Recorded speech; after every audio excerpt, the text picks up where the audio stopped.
بسم اللہ الرحمن الرحیم۔ دوستو، کیا آپ تصور کر سکتے ہیں کہ ایک ایسی سلطنت جس کا رعب و دبدبہ پوری دنیا پر تھا، جس کے نام سے روم اور ایران کے بادشاہ کانپتے تھے، اس کا حکمران رات کو پہرے داروں کے بغیر ایک درخت کے نیچے مٹی پر سوتا تھا۔ آج کی ماڈرن دنیا میں جہاں معمولی عہدے دار بھی پروٹوکول کے بغیر باہر نہیں نکلتے، وہیں اسلامی تاریخ میں ایک ایسا دور بھی گزرا ہے جہاں انصاف کا بول بالا تھا اور قانون کے سامنے گورنر کا بیٹا ہو یا خلیفہ وقت کا، سب برابر تھے۔ آج کی اس ویڈیو میں ہم آپ کو امیر المومنین حضرت عمر فاروق رضی اللہ تعالیٰ عنہ کی زندگی کے 3 سچے اور ایمان افروز واقعات سنائیں گے، جنہیں سن کر آپ کا ایمان تازہ ہو جائے گا۔ ویڈیو کو آخر تک ضرور دیکھیے گا۔ پہلا واقعہ مدینہ منورہ کا ہے۔ ایک سرد اور اندھیری رات کو حضرت عمر فاروق رضی اللہ تعالیٰ عنہ گشت فرما رہے تھے کہ انہیں مدینے سے باہر ایک خیمے سے بچوں کے رونے کی آواز آئی۔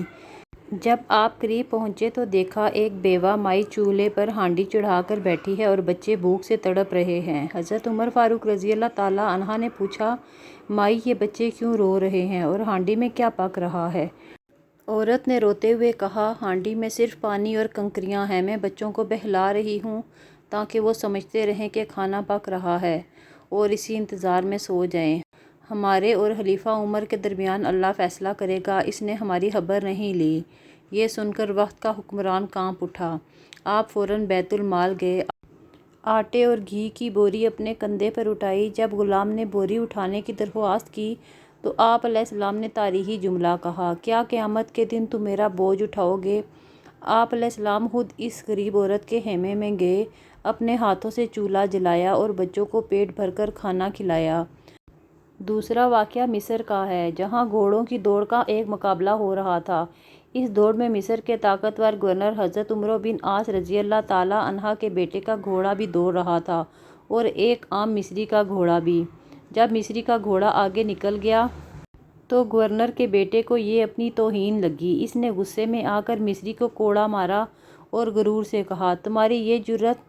میں معزز والدین کا بیٹا ہوں۔ مظلوم مصری انصاف کی تلاش میں مصر سے پیدل چل کر مدینہ منورہ پہنچا اور حضرت عمر رضی اللہ تعالیٰ عنہ کے سامنے فریاد رکھی۔ حضرت عمر رضی اللہ تعالیٰ عنہ کا چہرہ غصے سے سرخ ہو گیا۔ انہوں نے فوراً گورنر اور ان کے بیٹے کو مدینہ طلب کیا۔ جب وہ دربار میں پہنچے تو حضرت عمر رضی اللہ تعالیٰ عنہ نے اس عام مصری کے ہاتھ میں کوڑا دیا اور فرمایا، لو، اب اس معزز باپ کے بیٹے کو سب کے سامنے کوڑے مارو۔ مصری نے اپنا پورا بدلہ لے لیا۔ اس کے بعد حضرت عمر رضی اللہ تعالیٰ عنہ نے گورنر مصر کی طرف دیکھا اور تاریخ کا وہ سنہرا جملہ ارشاد فرمایا جو رہتی دنیا تک انسانی حقوق کا چارٹر بن گیا، اے عمرو، تم نے لوگوں کو کب سے غلام بنا لیا، حالانکہ ان کی ماؤں نے تو انہیں آزاد پیدا کیا تھا۔ تیسرا واقعہ رومی سلطنت کے سفیر کا ہے۔ روم کا سفیر قیصر روم کے قیمتی تحائف اور پیغام لے کر مدینہ منورہ پہنچا۔ وہ ذہن میں یہ سوچ رہا تھا کہ آدھی دنیا کے حکمران کا کوئی بڑا اور شاندار محل ہوگا جہاں سپاہی پہرے دے رہے ہوں گے۔ جب اس نے مدینہ کے لوگوں سے پوچھا، تمہارے بادشاہ کا محل کہاں ہے، تو لوگوں نے حیرت سے جواب دیا، ہمارے خلیفہ کا کوئی محل نہیں ہے، وہ تو اس وقت مدینہ کے قبرستان کے پاس ملیں گے۔ سفیر حیران و پریشان وہاں پہنچا تو اس نے ایک ایسا منظر دیکھا جس نے اس کے ہوش اڑا دیے۔ اس نے دیکھا سلطنت روم کو لرزا دینے والا حکمران ننگے سر زمین پر چادر بچھائے ایک گھنے درخت کے سائے تلے بالکل بے فکر سو رہا تھا۔ نہ وہاں کوئی چوکیدار تھا، نہ کوئی تلوار اور نہ ہی کوئی پہرے دار۔ رومی سفیر یہ دیکھ کر تڑپ اٹھا اور اس کے منہ سے تاریخی الفاظ نکلے، اے عمر، آپ نے اپنی رعایا کے ساتھ انصاف کیا، اس لیے آپ ہر خوف سے آزاد ہو کر اتنی پرسکون نیند سو رہے ہیں، جبکہ ہمارے بادشاہ ظلم کرتے ہیں، اس لیے وہ عالی شان محلات اور ہزاروں پہرے داروں کے باوجود راتوں کو خوف سے کانپتے ہیں۔ عدل و انصاف کا یہ حیرت انگیز منظر دیکھ کر رومی سفیر اسی وقت ایمان لے آیا اور مسلمان ہو گیا۔ دوستو، یہ تھا وہ عدل فاروقی جس نے تلوار کے بغیر دلوں کو فتح کیا اور اسلام کو دنیا کے کونے کونے تک پہنچایا۔ اگر قانون سب کے لیے برابر ہو تو معاشرے میں امن اور سکون قائم ہو جاتا ہے۔